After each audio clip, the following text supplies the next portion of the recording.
let us discuss an idea about the Purim story. The Gemara talks about an interesting halacha, which is brought in the Shulchan Aruch.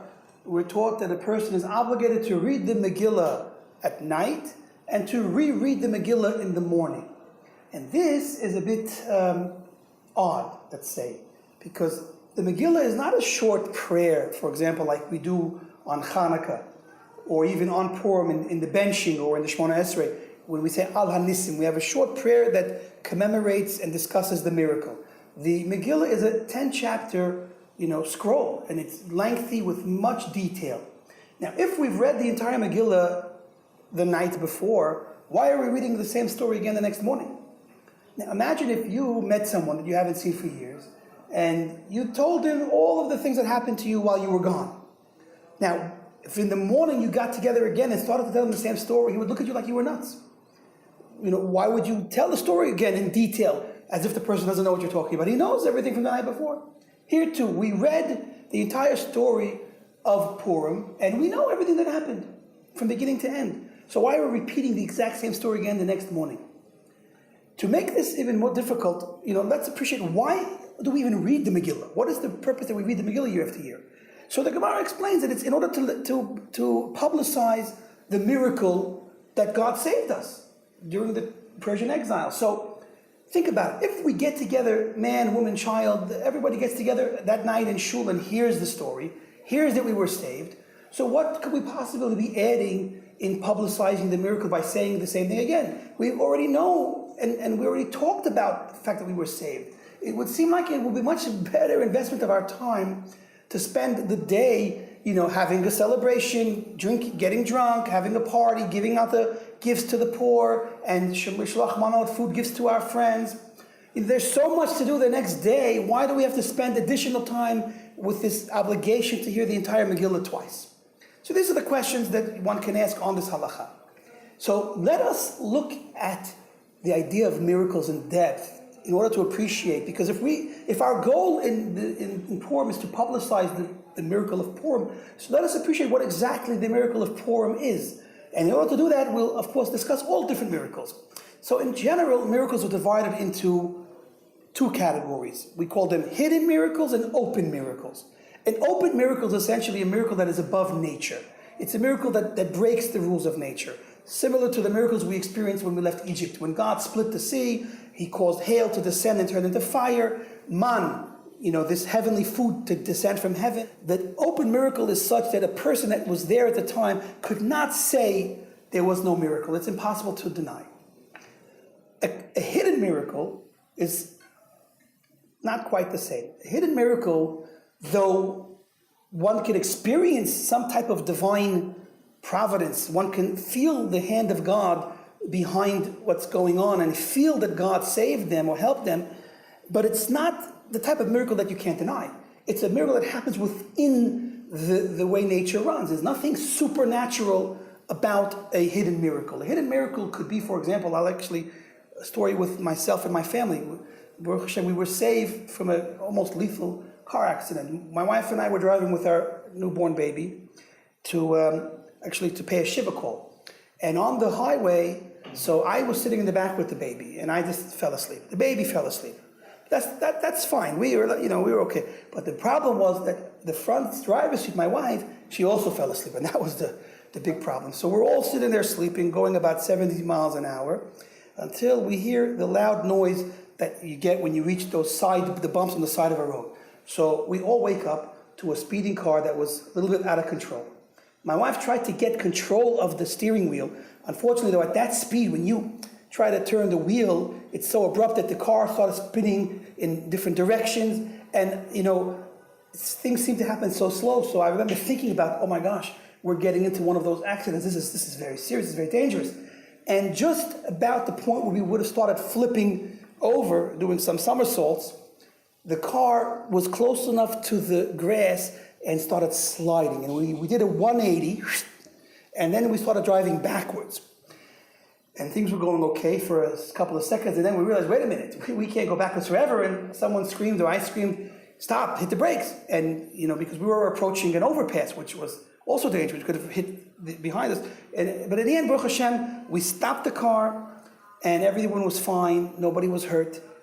Just for safety, we had a tow truck pull the car out in case there was some type of oil or that could start a fire. But everything was fine. We started the car actually and continued on our way to pay a Shiva call.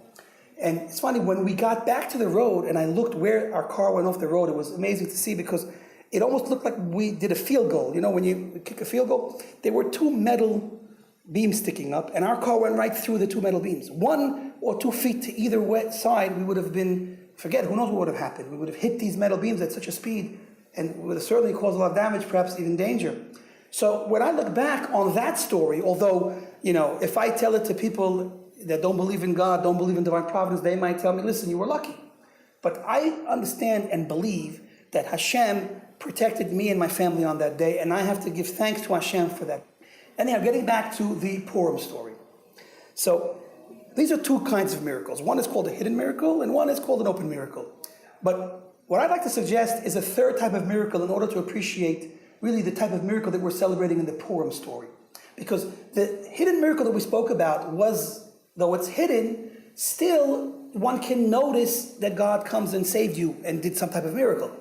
But there's a deeper, more hidden type of providence from God, which is a really extremely hidden miracle. The Talmud mentions the idea of God making miracles that even the person he does the miracle for has no idea a miracle was done for him. Now this is the deepest, most hidden kind of miracle, because there's nothing that happens that indicates to any type of miracle or saving. And that is this third level miracle, that we don't even realize a miracle happened. And this is hinted to in a verse that says that God does wonders. Osed niflaot levado. God does wonders all unto himself, meaning he's the only one that knows that a miracle occurred. This is the type of miracle that we are actually celebrating on Purim. On Purim, the story that we talk about began and lasted about almost 10 years. 9 to 10 years is really the storyline of the Purim Megillah. Now, each of the events that occurred from the feast to each of the events on the way, Esther being taken, Haman rising to power, and so on, each event by itself just looked like random events. We did not see anything special in each of the individual events. As a matter of fact, the opposite. Each event that occurred looked bad for the Jewish people. You know, Esther was taken, when Haman rose to power and wanted to kill Mordechai, this all looked bad. But at the moment that things turned around and Haman was hung on the gallows that he built for Mordechai, at that moment, we saw the hand of Hashem save Mordechai and kill Haman. And at that moment, looking back in retrospect, we were able to see how each event that preceded that salvation was connected in a miraculous, unique way. Event after event, we saw the hidden hand of God laying the foundation, laying the pieces in the right places in order to save us. That type of miracle, this hidden miracle that can only be experienced after it happens, is what we call a hidden miracle. And in order to commemorate this type of miracle that you can only experience by looking back, we could say that the rabbis tell us to read the Megillah twice. What's so unique about reading the Megillah twice? Well, imagine if you go to a movie or hear a story. So the first time you hear it, you don't know where the story is taking you. You don't know what's going to happen. So you're on the edge of your seat. You know, is she going to make it? Is he going to make it? Who's the bad guy? Who's the good guy? We have no idea what's going to happen. And everything we look at face value, the way it seems at that moment. But once you see the end of the movie and you know how everything works out, so the second time you watch the movie, you look at every little detail from a different perspective. And that's the idea of reading the Megillah twice. By reading the Megillah in the morning again, we're almost looking back on the story. Because once we know the end, so we see each event in relation to the end. And Hashem's hand, God's hand, almost pops out. The first time we read it, God's hand wasn't seen. We thought God was nowhere. The second time we read it, all of a sudden God shows himself in between the lines. We see, oh, Hashem is setting this up, Hashem is setting that up. Each thing we realize is really being set up by Hashem in order to bring the salvation at the end. And this can be connected to an interesting custom. There's a custom to write the word Hamelech on top of each row in the Megillah. Now, Hamelech means Achashverosh, according to the simple meaning. But the rabbis tell us in a deeper sense, when it says just Hamelech, it's a reference to Hashem. Now, I like to say that this fits beautifully with the whole approach we're discussing. Meaning, the idea of the two readings fit nicely with this. We could say that the first reading, the rabbis didn't really mean that HaMelech is God the first time we read the story, because the first time we read the story, everything looks dark and things look desperate for the Jewish people. So that HaMelech is Achashverosh, the simple meaning. But at the end, when we're saved and we re-look at everything again a second time, the Mafreya, in retrospect, which corresponds to the morning reading, it's almost like hearing the story a second time, then we see each event, how it's coming from Hashem. And so the HaMelech on top of each row of the Megillah in the morning reading becomes Hashem. And we see that Hashem is on every single page of the Megillah. This is the idea of how we publicize the miracle of Purim. Why is Purim and the Megillah unique that we have to read it twice? Because the only way to publicize a hidden miracle of this type is to experience it a second time. And with this we can appreciate why the rabbis went so far to obligate us in this double reading. Because without the double reading, we wouldn't really be publicizing the miracle properly. Because the uniqueness of the Purim miracle isn't that we were saved. It's exactly how we were saved. It's exactly how each event was connected one to the other, connected this entire 9.5, 10-year story as one miracle.